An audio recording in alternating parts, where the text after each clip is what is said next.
Shalom and welcome to another Petachomo podcast from Bay Abadan, teaching Noahide Judaism for Messianic Hebrews, at least usually. It is, what day are we on now? It is actually Monday, the 16th of June, 2025. And I have back in the studio with me Anthony David Vernon. Thank you so much for coming back. How are you Yeah, doing? I'm doing personally quite well, and I'm looking forward to today's discussion on Nietzsche.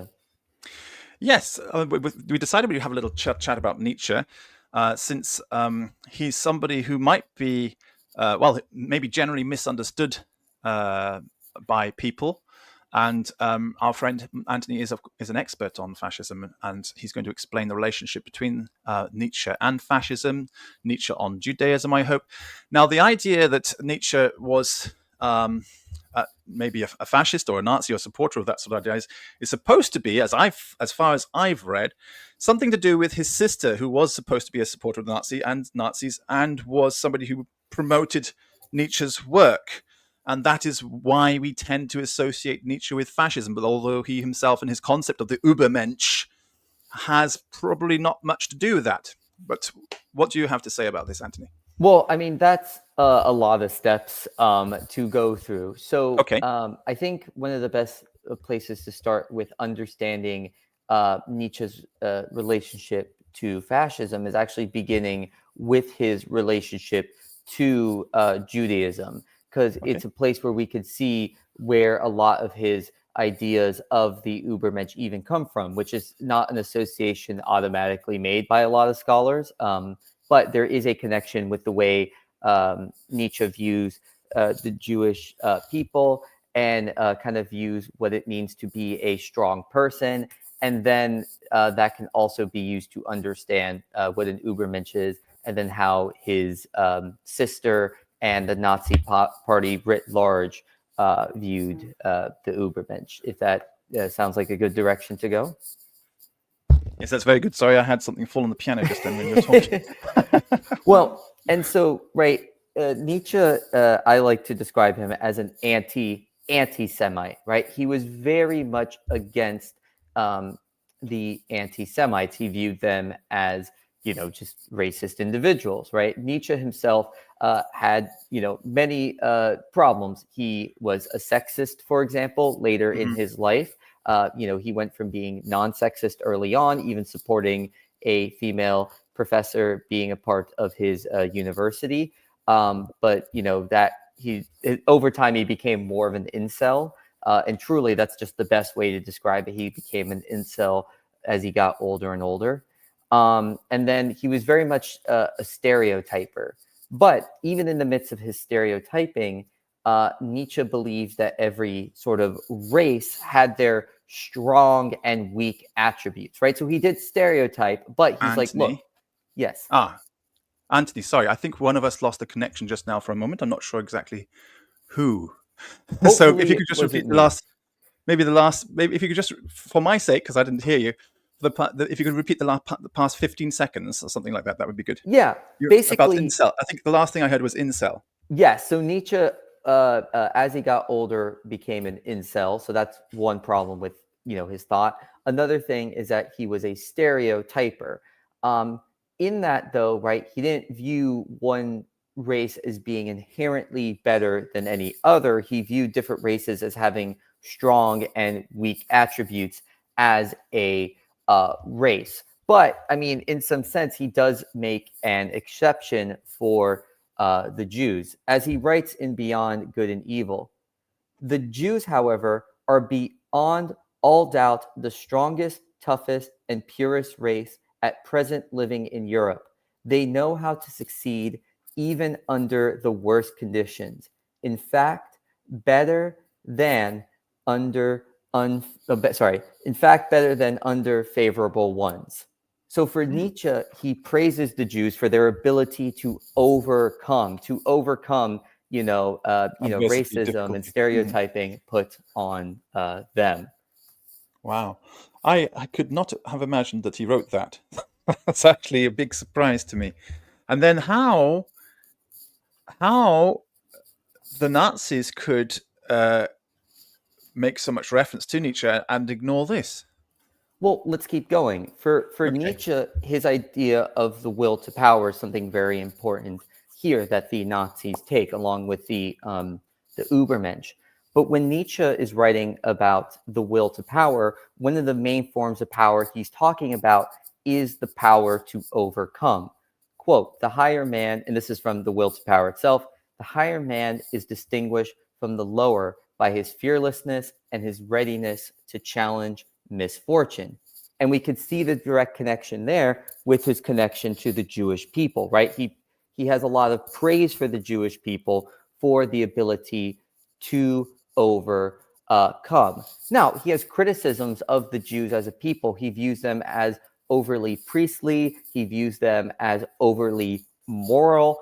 But for Nietzsche, they are strong because for him, strength is not, to be quoting from the genealogy of morals indirectly, is not the blonde beast, right? He views the blonde beast as powerful, but having the dumbest form of power, the form of power where they just punch people down. That is a form of power, right? That is a form of exerting your will onto the world. But Nietzsche, in his writing again and again in multiple texts, views that the most powerful thing is to overcome hardship, which makes a lot of sense in his personal biography as being a very sickly man who had to overcome his sickness again and again to write, to go on hikes, etc., of the sort. I suppose that this could be very.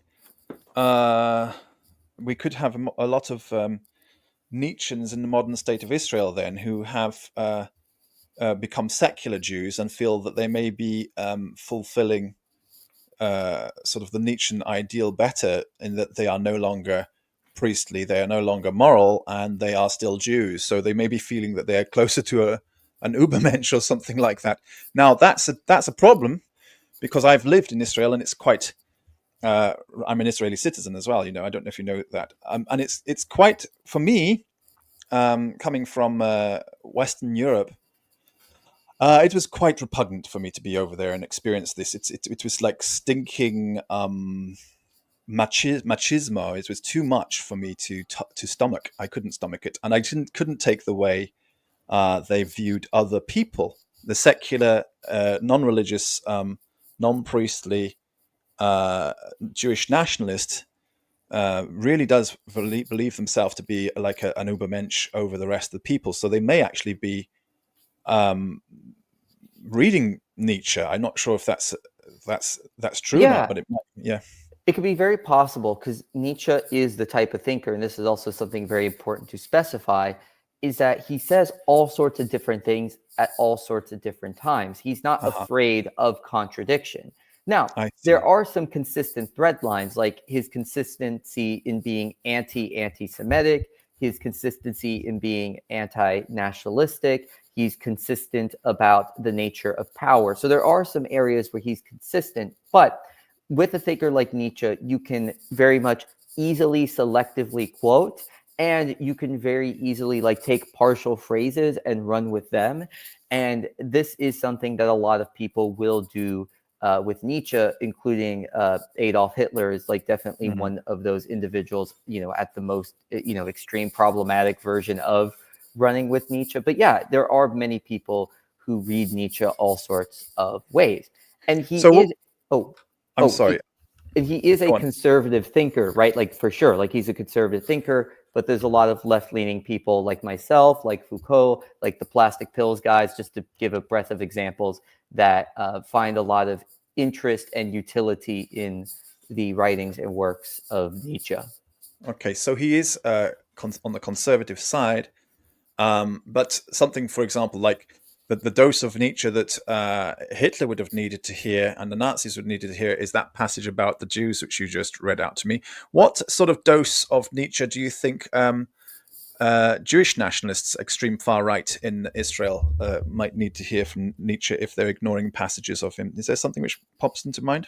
Well, I think for most people, it's a misunderstanding of that idea of the Übermensch, right? A lot of people will associate the Übermensch with the term that he uses, the blonde beast, right? Where the the pure white Aryan, as also the Nazis later Mm. understood, kind of like the Ubermensch. But the Ubermensch is not human, right? It overcomes man, right? And thus spoke Zarathustra. The Ubermensch is best translated as the overman, not the Superman, right? Because Superman makes it sound like an extra strong guy, but it is Yeah. an overman. And the Ubermensch feeds into those themes of overcoming.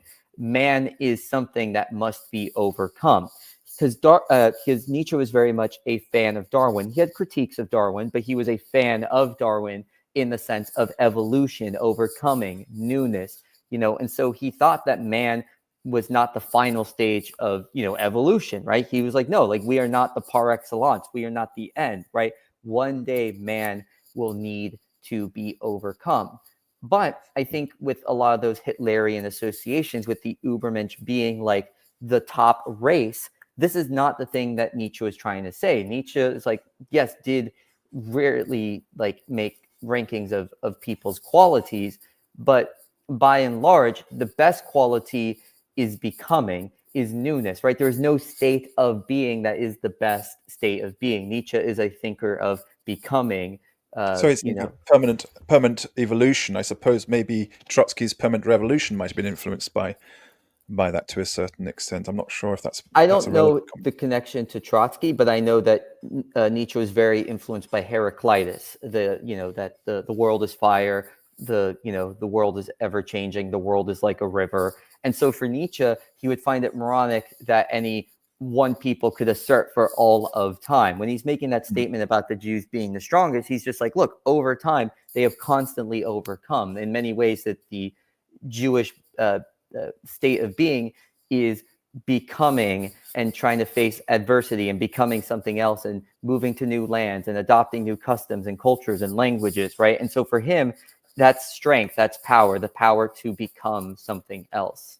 Mm-hmm. Very good. Okay, so what is then? So you've explained a little bit about the overmensch might be a better way of saying Ubermensch rather than the Superman. So that the Superman should not be or the Ubermensch should not be understood as like the ideal race, a point, a kind of pinnacle of evolution. That's it. That's the perfect one. He was always his vision, if I've understood it correctly from you, is that there's got to be I'm sorry to use the Trotsky term, a sort of a permanent revolution, a permanent overcoming of for mankind to continually improve over time, never to say sit down on their haunches and say that's it, we've done it now. No, it's even beyond that. It's not even Yeah. about mankind. The Ubermensch goes above mankind. It's almost the formation of a new species that is Mm-hmm. over man. Again, man needs to be overcome. So when he says man needs to be overcome, does it mean he's advocating for? Is this where the imperialists would be in love with Nietzsche and saying yes, that's right, we have to become the masters of man, and every other No, nation out there because should serve us? No, because for him, the overcoming of man is just again this idea of not like suppressing man or controlling man. It's about mankind building something greater than itself, right? For Right. Nietzsche, it's hard to know if he viewed this as like an actual species, as a metaphorical species, and that's the thing that's interesting about Nietzsche's literary style that's often forgotten. He's a literary writer, so it's hard to sometimes know when he's writing in metaphor or he's writing seriously. It's like seriously in the sense of that, like, in complete earnestness. As a philosopher, right, we usually typically associate reading a philosophical statement as taking it face value, but Nietzsche is literary in his style, so it's very much about there's often metaphor, there's often playfulness in the language, and so yeah, that can also be a difficulty in his writing. So I suppose this seems to be related to the concept of transhumanism, which has emerged over the past couple of decades, I suppose, for a few decades, where they are also sort of. I think this seems like there may be a direct influence from Nietzsche's That's concept. correct. Yes, yes. Can Yes, you tell that's me? a direct connection. A lot of those AI people, I think, are better readers of Nietzsche than a lot of those who do. It's not like a huge circle, but there are people in the AI space that have read Nietzsche, right? And so there is a conservative bent to the AI crowd, and it's a Nietzschean conservative bent, like closer to Nietzsche's conservative bent, where they do view themselves as building something greater than man, right? And so, yeah, that is kind of a problem, right? Like in the sense of that, like, how do they want to do it? How do they want to execute it, right? Like, should man actually be something that's overcome? Do we want to maintain our dominance as be the dominant species on the planet, right? There are kind of questions there, but instead of getting sidetracked into that, to stay on the Nietzsche stuff, yes, a lot of the transhumanists are people who understand the Ubermensch concept properly and then translate that into that robotics, that AI and other artificial intelligences can be, like AGI could be the or Ubermensch. enhanced humans. That's what I hear a lot No, about. The no, no, transhumanism, no, not necessarily, because that would still be man. I think it's more the AI crowd. The transhumanists would think that they're getting closer, that they would be more akin to the Hitlerian sort of understanding of the Ubermensch as like the best form of man, whereas the AI people, I would say that crowd is, because it overcomes man. It's a new species. It's something beyond.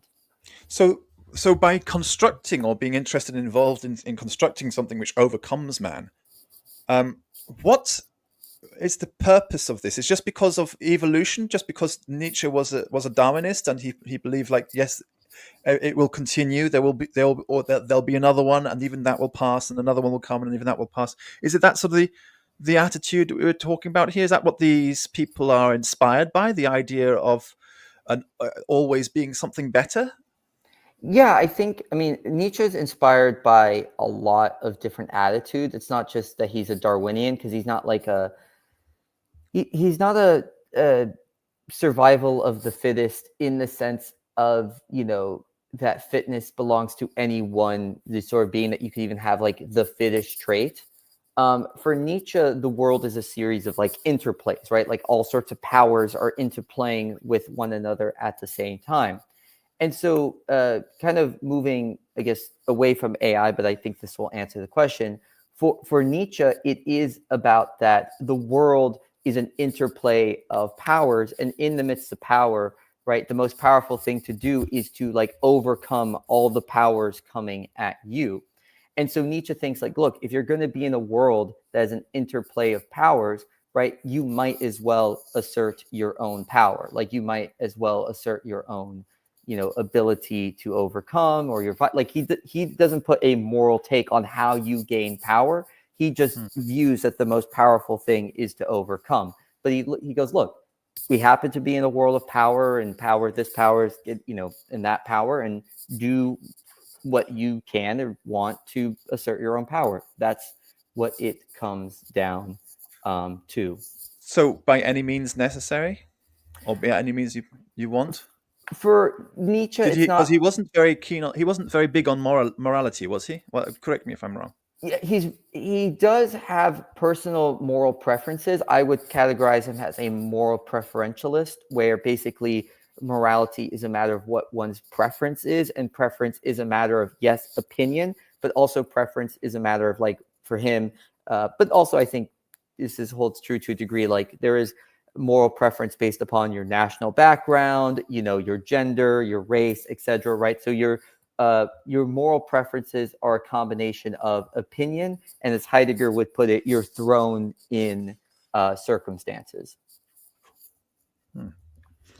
Seems like not just then. I mean, different people seem to have been influenced. We mentioned the Nazis were influenced, and they took it in their direction.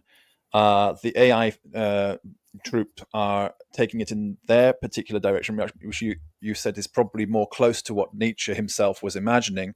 It looks like also the Soviets. I don't know if you've ever heard of Homo Sovieticus. Now I know in America they tend to sort of mock Homo Sovieticus. I think even in universities they laugh at the idea, whereas Homo Sovieticus was a real concept in the Soviet Union of to be like the man who has overcome and is the next level in human evolution is to surpass Homo sapiens sapiens and become Homo Sovieticus. It's like the next a new kind of species. Seems like they might have been influenced by Yeah. this as well. Yeah. Yeah, I mean, there's Nietzscheans from all sorts of walks. I mean, one of the most famous ones is Foucault. The he's not technically a postmodernist, but he gets thrown into that camp. But for one of the things that Nietzsche is really good at is getting one to consider a bunch of different perspectives. Right? For Nietzsche, the world is not just limited by one sort of narrative. There are a variety of things happening. There's a variety of interplay of powers, right? And so in that, Nietzsche's sort of way of viewing the world, right? When he's looking at morality, he's like, look, how can I rank these moralities when the eagle has their morality and the sheep has theirs? And he Mm. just asserts his own preference on these things, right? He prefers the morality of power, the morality of control. But he also talks about Jesus being one of the most powerful people of all time. That So his Nietzsche, concept of power was not necessarily what we might in the modern secular world consider power to be. yes, because for Nietzsche, Jesus was very powerful in the sense that he overturned the entire moral system of the Roman Empire. Right, the Roman Mm. Empire had that blonde beast mentality: conquer, control, take, imperialism. And Nietzsche goes, well, no, clearly Jesus was more powerful than that, because as he writes in the Antichrist, Rome now bows to Jerusalem. Hmm. What was I haven't read Nietzsche. I've only known about him as somebody who's a Jew who've heard that, well, the Nazis and imperialists are all Nietzscheans, and that's that they all want to kind of a Übermensch, and we're we in the for the Nazis were the Untermensch, and and anyone who is not belonging to the imperial elite of a particular imperial power is therefore also Untermensch, in the sense that the elites of a particular imperial power would be the Übermensch. Can you tell us what is this? So, thus spake Zarathustra. Mhm. What is the point? Is he saying, because they like to quote him saying God is dead? Is that Yes. his whole point? No, so let's use a good example here, right? Away from God is dead, which which I will get to the context. But Mm-hmm. Nietzsche's not necessarily anti-imperialist, right? Because he also gives praise to Napoleon Bonaparte. Mm-hmm. Again, for Nietzsche, it's about having our own sense of power and control, right? Our own sense of being able to just do in the world. And so for Nietzsche, one of the issues with God is what it does to people psychologically, right? Most of the critique in the genealogy of morals against Christians is that the Christian is a psychological type, right? And so Nietzsche's critique of Christianity is not based upon what many new atheists will do and go, oh, this is a bunch of mythological nonsense, right? Nietzsche doesn't do that. His critique is a lot more interesting, in my opinion, because rather than going, ha ha, dumb myth, it goes, hey, look at the psychological type that the Christian is, right? The Christian is seeking power through revenge via heaven and hell, right? The Christian is, bounded to, a system of, charity and generosity and meekness. But this is actually a means of achieving power in the world. This is a means of getting revenge, because you can't actually punch the people in charge, because the Christians are these, meek individuals. So what do instead? They convince the whole world that actually weakness is strength, that charity is power, these sorts of things. And so Nietzsche's going, look, you're deluding yourselves into thinking that you're actually generous, actually caring. What you truly want is metaphysical power. You created a I whole new see. world to have power in the hereafter and take eternal revenge on your enemies in hell. I think I'm starting to get an idea of what Nietzsche is about from this conversation with you. It's about he's basically come up with a way of saying everybody. He's looked around and he's said, well, everybody um, who's successful has a sense of power in their own understanding, and is using power in their own understanding of it, whether that be metaphysical power, changing people's opinions on things, and using that power to overcome is it doesn't matter how you define power, but using that power to overcome is what he is quite impressed by. And he's saying, basically, go for it and do it, because he's a philosopher at the end of the day. And this is going to make you feel fulfilled. If you do this, this is what you've got to do to feel fulfilled. And people who do this and find a sense of power and overcome with it are fulfilled. And he's saying that he's obviously using examples from history. Napoleon, very different from Jesus, very different. But he's using examples of people who have found their own power, in his view, and have used it to overcome and change the world in different ways. And he's saying, this is what I'm talking about. So find your own sense of power and overcome, because that's what people do. In fact, that is what people are always doing. So he's kind of seeing it as a kind of a power games. Is that a better way of understanding? Yeah, actually, power games is not a way to like use that term technically, but essentially, yeah. I mean, Nietzsche began his career as a philologist, right, examining ancient languages and seeing how they are used. And so in that sense, right, he's trying to see how people actually enact in the world.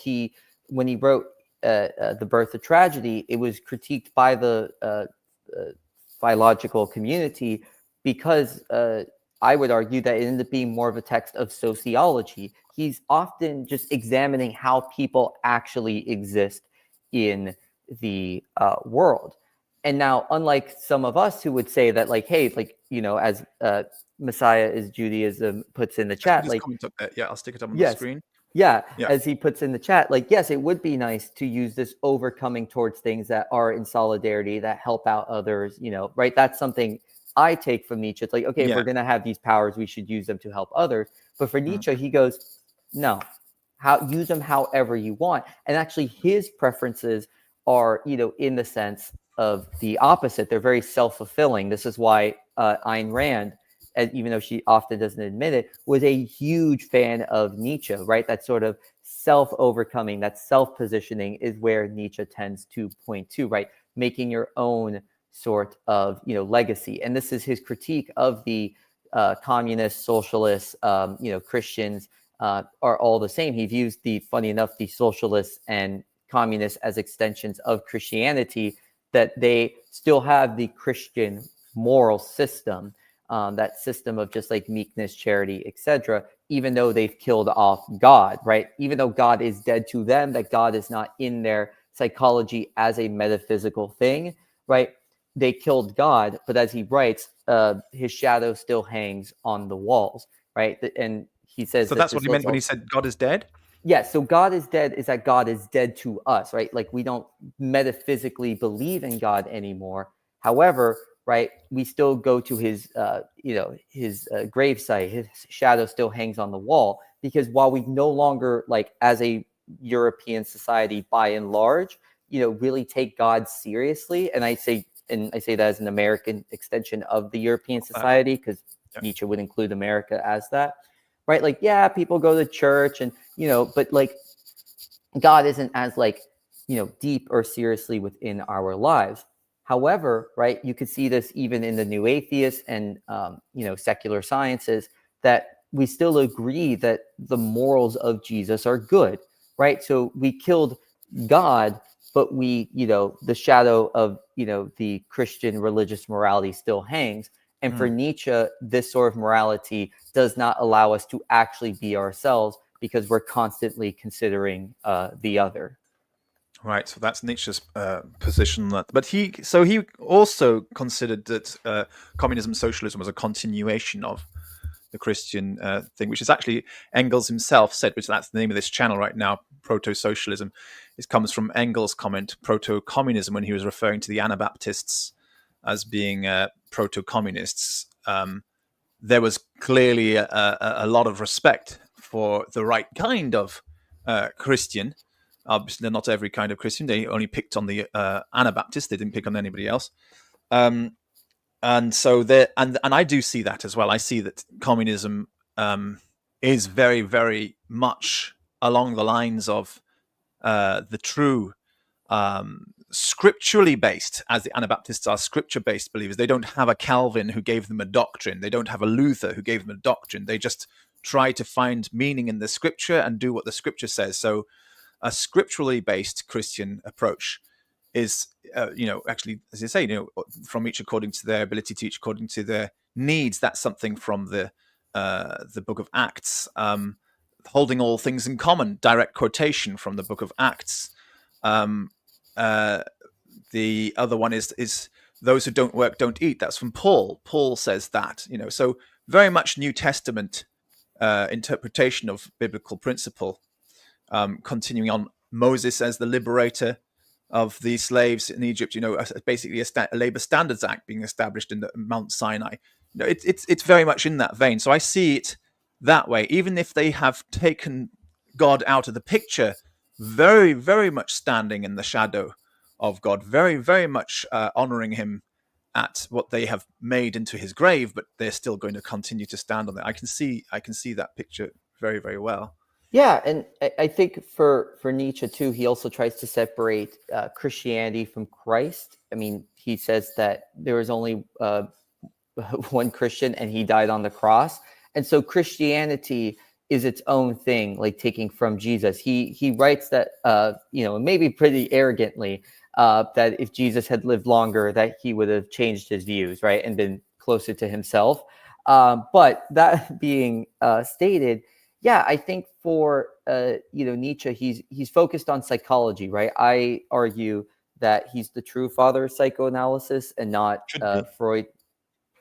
But yeah. I can see where you come from that. But at the end of the day, what makes him a philosopher rather than a psychologist, I think, or psychiatrist, is that he is looking at the world and still trying to make sense of it. That is his power. He's found his power is actually look at the world, try to make sense of it, and he finds an answer and says, oh well, basically everybody's just playing a power game to try and get on top. And that is why he is a philosopher rather than a psychiatrist. And that's Heidegger's interpretation that because the other one is the eternal recurrence, but that's its own other rabbit hole. But that basically Nietzsche, even though he tries to say that he's unmetaphysical, that Heidegger argues that Nietzsche is quite metaphysical. I don't necessarily agree with that Heideggerian interpretation, because I don't think for Nietzsche power is a very metaphysical concept that you could just look at power before you could just go, yeah, I see people taking power, people losing power.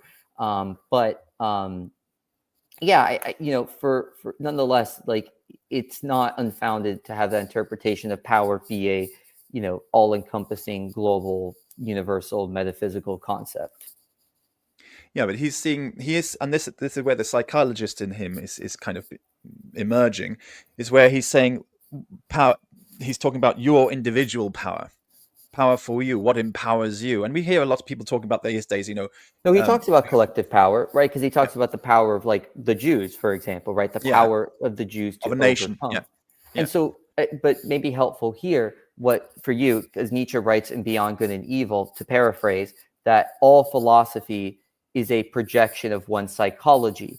And he uses the example of Kant, right? Why does Kant have a very organized, orderly philosophy? Well, because Kant was a very orderly and organized person that would wake up, at the same time every day, according to his neighbors. His neighbors said, hey, I don't need to set an alarm. I just hear the sound of Kant's footsteps. And so for Nietzsche, philosophy is not the pursuit of truth, that every philosophy is a projection of one's psychology. Yeah, that's true. And that's what I was thinking to see there in Nietzsche. But he is still thinking that in Darwinian terms as well, that there will be a species, that is the race. There will be so he's a racist at the end of the day, because he is seeing a species as overcoming. Yeah, I mean, yeah. If we're talking about race in, like, the literal Darwinian sense, when he talks about, like, the races as, like, cabbages as a race, yes, by that definition, yes. He's not like, because Nietzsche, and when I say this, you're going to be like, what?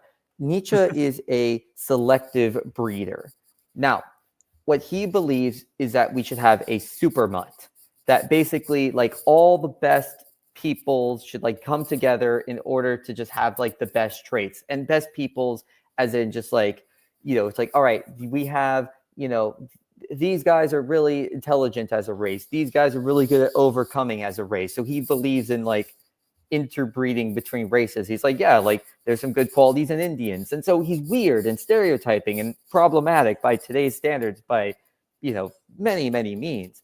But oftentimes it's like there's also the stereotype of Nietzsche as a eugenicist. And Mm. he's not that, but he is problematic in that he's a selective breeder. He's like, no, we need to have a super mutt, like just get all the people, breeding together, and then we'll end up with like the best person. That is something he does advocate for at some point. He doesn't think that'll be an Ubermensch, but he does think that's a way for like man to improve themselves, is for everyone to just, make nasty with everybody else. Yeah, yeah, I see that. That's probably again another influence on the Soviet side, where they actually did encourage the intelligentsia as a class across the Soviet Union, across the communist bloc, where the intelligentsia were as encouraged as a class to marry and have children and raise more intelligentsia, regardless of whether they were Tajik or Chinese or Russian or Mongolian or Polish or Romanian. They were trying to evolve a Soviet intelligentsia. So I can see that certainly must have been another influence from Nietzsche into the communist sort of concept of the intelligentsia. Yeah. And I mean, one of the things, and looking at Black Pill Moses's first Which is comment. also that just occurred before, which is also ties in, I suppose, again to the evolution of the Homo Sovieticus. Sorry, please continue. Yes. Yeah. To go with kind of Black Pill Moses's first comment, the Okay. over human sort of state of things. Yeah, I think this gets to overhuman. This one, yeah. Yeah, and I think that's the way a lot of people take kind of like when they think of overman, right? Like it's that Superman sort of thing. And like there's a lot of ways to improve oneself. Like Nietzsche very much is a fan of sciences, for example, because of just the utility they offer people, right? Like Nietzsche is the opposite of a Luddite. Because he's like, yeah, man, like trains are great. Like he's like, because in his own life, if it were not for the train, he could not live in a climate that was healthy for him, at least as he understood his health and fitness. So yeah, for I think a lot of people view science and technology as a means to improve themselves and create equality, right? There are technological utopians. For Nietzsche, he's never utopian in his thinking, though, right? Because you can't, again, have that state of being utopian. It's that becoming. Like you can't, like that just doesn't make any, for him, logical sense. If the world is always becoming something else, how could you ever have like a final state of things? And this also ties into his views on eternity, where, kind of, which are complicated depending on how you read him. But yeah, I just wanted to throw that one there too. Yeah. He has a few funny comments. This is a funny one. I like that. My community reads thus spoke Zarathustra as a homeless incel manuscript about a prophet who advocates for better healthcare. Yeah, no, there are incel elements in there where he says when you talk to a woman, bring the stick. And yeah, thus spoke Zarathustra, interestingly enough, was also handed to every German soldier during World War One. It was like a pretty standard thing. Not every, but it was a large portion, I should say. And so this is probably where Hitler probably read of Nietzsche. We don't know if he read the whole book or not. But if you read Thus Spoke Zarathustra by itself, you miss out a lot on Nietzsche's philosophy. It's an interesting text with some very good and very bad ideas simultaneously. But yeah, I think getting a just reading that text is just not going to help you understand Nietzsche by itself. And then he says also, Esther Villa advocates for selective breeding from a non-eugenist standpoint. I don't know Esther. Do you know? No clue who this thinker is. Don't know who that is. All right. Let's go on to this comment here. Messiah's Student. He says he's pitting his pitting of the Dionysian against God of the Apollonian Hmm. seems problematic. However, in that God or his shadow provide meaning in problematic, however, in that God or his shadow provide meaning in overcoming one's baser nature. Yes. Yeah, this is kind of technical stuff in Nietzsche studies, but basically, in Birth of Tragedy, Nietzsche pins two artistic types, Mm, and they both come from frenzy, like they come from a form of erraticism. There is the artistic form of the Dionysian, which is the more chaotic type of artist, just to simplify, and then there's the Apollonian um, type of artist, which comes from dreams, but is also about like organization and order. And my interpretation, which is not agreed on by most scholars, but this is one that I just from my reading I get, that the best artist is that which is able to fuse the two, able to fuse the chaotic form of artist, like the one that's like the the Jackson Pollock just throwing paint everywhere, mm, versus the Monet that's very mm. organized and orderly. And so in this though, I don't see a pitting against one another. But as the older Nietzsche gets, the more he takes preference with the Dionysian, the more he cares about chaos. And so, in But some that could be sense, related to his mental illness, isn't it? it could be related to mental illness. But if we're taking it from a philosophical standpoint, right, I could see where one could see him pitting against the Apollonian over time. And almost equating the God of the Old Testament to the Apollonian, right? The Ten Mm. Commandments, the laws of Numbers, the laws of Leviticus. So, yeah, there is definitely, um, something there about Nietzsche and his love of, for example, Diogenes the dog, and Heraclitus, right? These homeless philosophers. So, yeah, there is something, to Nietzsche just wanting to be more and more rebellious over time. How seriously should we take the gentleman, though? I mean, he's had a big impact. He's obviously struck a chord with a lot of people throughout time. People are still interested in his ideas. But at the end of the day, he did. I think his mental illness led to his death in the end, if I'm not mistaken. He Do we wasn't take, very well. Sorry. I mean, do we take Van Gogh seriously? Yeah, that's what I mean. Yeah. Are we taking him in the wrong way? Should we look at him more as just an artist rather than, or as you mentioned, his literary style? Should we be looking at it more like that rather than basing our civilization or trying to base civilizations upon such ideas I mean, we take Van Gogh seriously, we take Hemingway seriously, right? Like, as I can't, artists? Yeah, yeah, as artists, but I think at the end of the day, right, like we can or cannot take seriously how much we want to. And ultimately, it doesn't matter necessarily like, where one's ideas come from. If you're a smart person and you create influence, that's where you're at, whether you are an artist or not. And so on my own end, like I think obviously Nietzsche I would don't, agree with you there because because it's like that's your power, right? So you yeah, did it. in a sense, because like the way I take Nietzsche is like, he talks about this idea of the philosophers of the future, and he views himself as like the usherer of the future type of philosopher. And so I think Nietzsche definitely took himself seriously, maybe too seriously, to be quite honest. Mm, But yeah, I mean, obviously, building civilizations off of his ideas, I think, are nonsensical, especially since he is, well, chaotic in his mm, writing. And but there's a lot to take seriously there. I mean, again, I say earlier, I think he's the true father of psychoanalysis, right? I think his influence on psychology, his influence on late Freud, for example, because Freud read him later in life, his massive influence on Carl Jung. And so, yeah, I mean, on Foucault, and how that led to studies in criminality and influenced Angela Davis, and like Huey Newton, for example, was influenced by Nietzsche, the Soviet Union. So he has been taken seriously. So it's not whether we should or shouldn't. It's just he has, for all of his incredibly interesting and deep thoughts, alongside his sexism and weird mm, stances on selective breeding. He mm. has been taken seriously. So it kind of self perpetuates. And there is a lot there to think about. He's one of, I think, the best philosophers for people to read, to test out their own ability to not just like give into an authority, but to actually Right. look at a text and go, wait, do I actually agree? Do I actually think this is the case?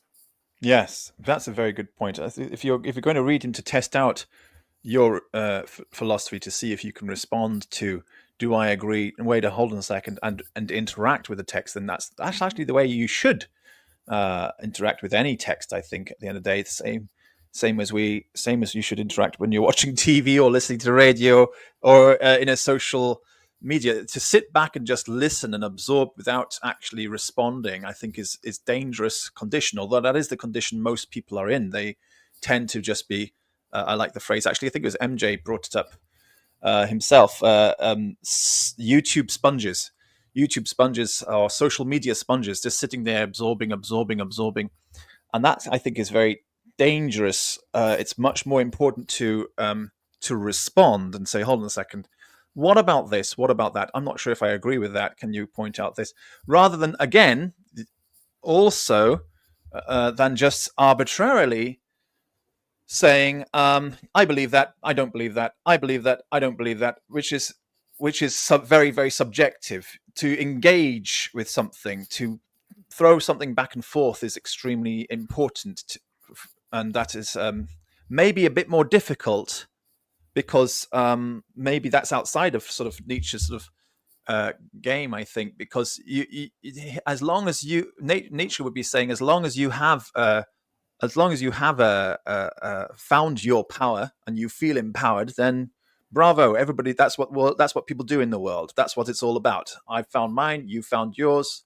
Yeah, but it might not be the best thing for you. You might not evolve in doing so. You probably have, again, selectively taken from Nietzsche if you just looked at it that way. You've got to also entertain the other side of him, where he's talking about overcoming and that the humans be overcoming and how to improve as well. So there's an improvement as well as not just finding your power and feeling happy about your power, but also overcoming. I suppose that's the influence on the planet as well, which I think is positive. It's a positive thing. It can be a positive thing. Although I think Nietzsche is just interested in anybody finding their power to influence the planet. There, you've done your job as a human being. Maybe I've misunderstood, but I think No, that's what it. Yeah, I think that's a valid interpretation. The thing I like to say about Nietzsche, though, and I think you're almost hinting at it exactly. I think anyone who reads Nietzsche will. I shouldn't say anyone, but I think almost anyone who reads Nietzsche will take something seriously. They'll have some new idea or some change of mind or something that they've added already to their own sort of thought. I think Nietzsche is that type of thinker. That despite his own biases, right, despite being a monarchist, conservative, right, like that's why he has so many like left-leaning fans, all the way into like the most radical of leftists. And so, yeah, even though Nietzsche would personally look at a lot of his fans and go, "What are you doing?" The thing that I think at the same time is important, if we take Nietzsche's own words about it, I think they're a lot closer to what you are saying, right? Like how can Nietzsche be used towards a philosophy of the future, or better yet, your philosophy of the future? yeah. As long as we are, I think, because if I've not misunderstood, he is interested in impact. It's not just about sitting back in your armchair and having your philosophy and saying, developing your power, and so that you have power over your environment. You feel comfortable doing nothing because you've found some philosophy, some answer, some metaphysical power which makes you feel comfortable to do nothing. If I have understood what you've been saying and what others have said to me before correctly, he is interested in how we influence the world with our power, like Jesus did so, Napoleon did so, the communists did so. So there is an important side of influence. Am I right? Yeah, I mean, it's a valid interpretation that like our um, um, way of being in the world, is philosophy in some sense. One of the things that Nietzsche talks about that makes him such a great philosopher is his diet, right? He focuses on in Ecce Homo a good amount on diet.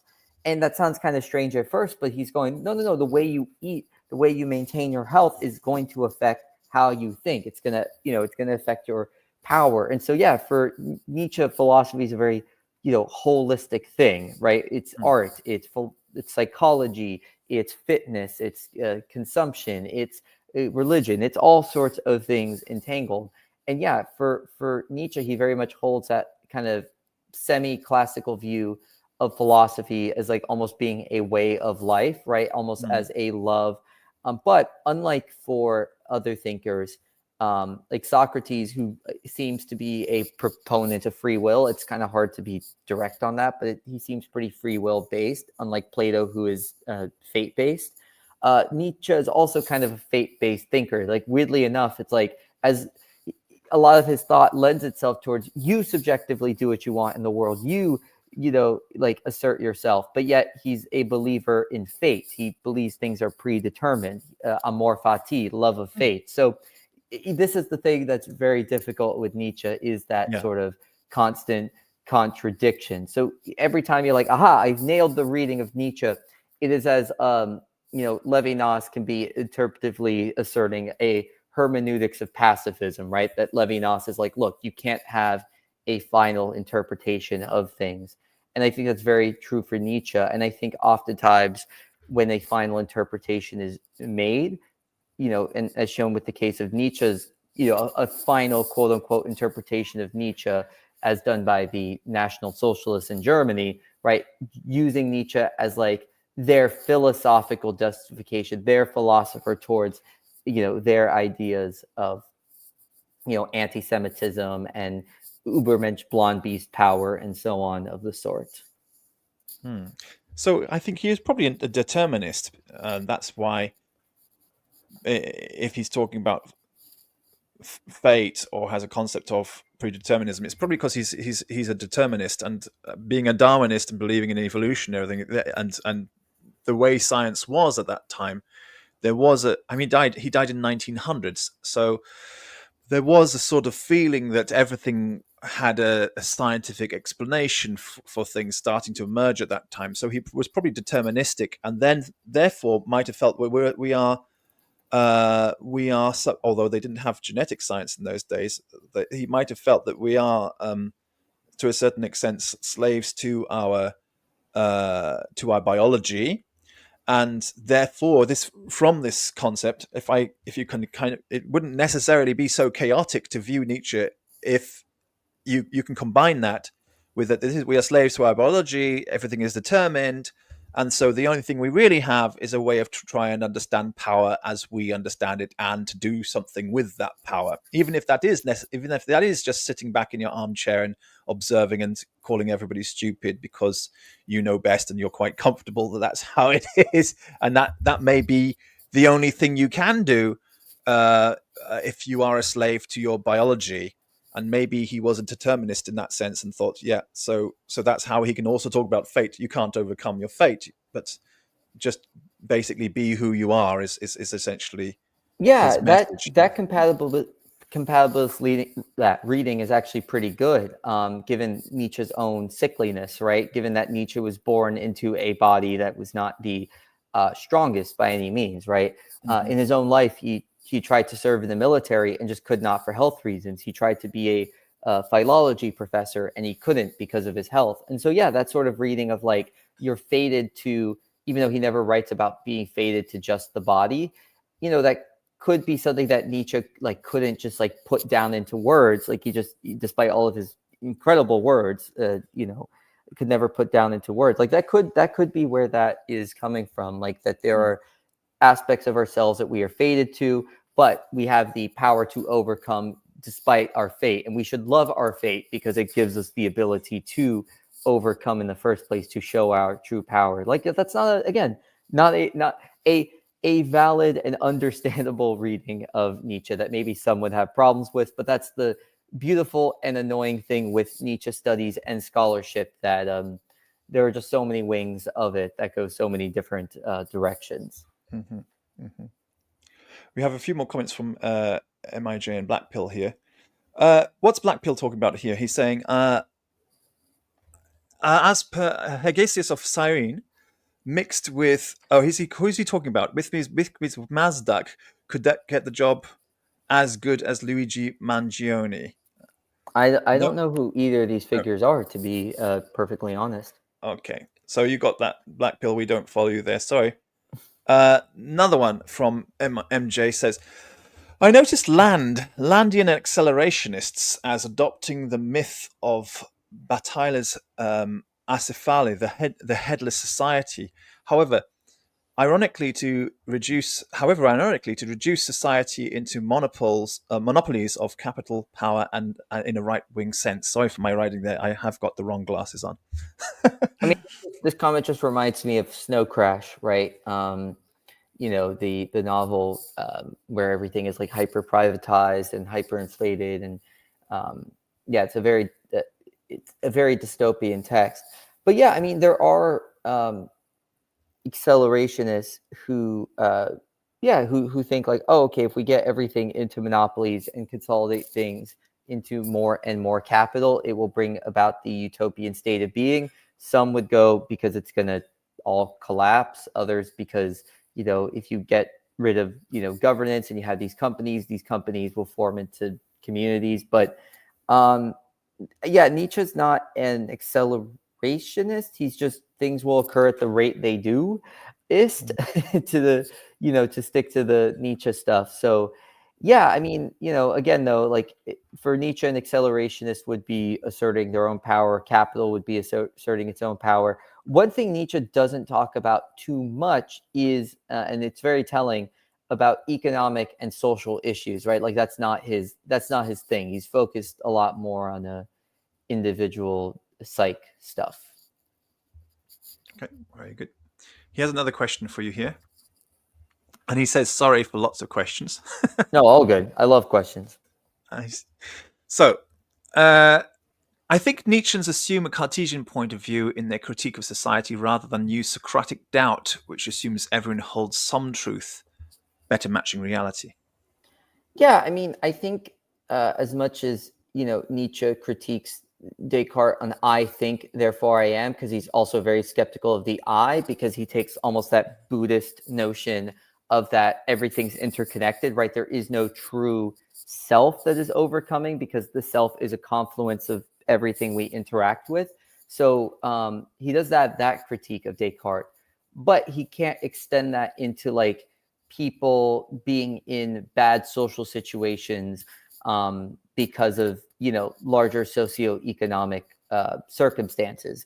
And so yeah, I think it's not really directly written, but it seems Nietzsche is very much a pull up the bootstraps guy. Like if you could extrapolate, because he's like, I go on these massive hikes in his notes and letters, and like I may be coughing to near death, but here I am overcome. Like, so he in his, not in his text necessarily, but a lot more in his correspondences, seems like Cartesian in the sense of, yeah, like it's like your individual self has to pull up the bootstraps, despite also being critical of a self existing in the first place, being critical of the thinking self. I think it's a good philosophy to have in yourself. But what I think is a problem is trying to impose Nietzsche's ideas onto others who are not, who just don't think that way. Because at the end of the day, he is a philosopher. It is his way of thinking. It is his solution and explanation of how things are. He's trying to make sense of the world around him. He's also got his own challenges, which he's dealing with. And he's making himself feel better about his condition. I think also that's where he's talking about, where with the fate. I'm not sure, but where he's talking about fate, and he's talking about. So I talked about the perhaps the determinism, because he was a man of the latter half of the 1800s, where they thought that science had the answers to everything. Darwinism was booming, science was coming on in leaps and bounds, and yet he was trapped in his physical condition. Yes. He was very happy about the train. The train was like something which allowed him to make progress despite his condition, and so he recognizes for himself that he's a slave to his biology, but he has power in his psychology. Although that wasn't really a phrase in those days, he has power in his psychology, and at the same time recognizes the limitations, the practical reality of the limitations which are upon him. He will be replaced, and he's projecting this on to the outside world and saying, well, that's the whole world.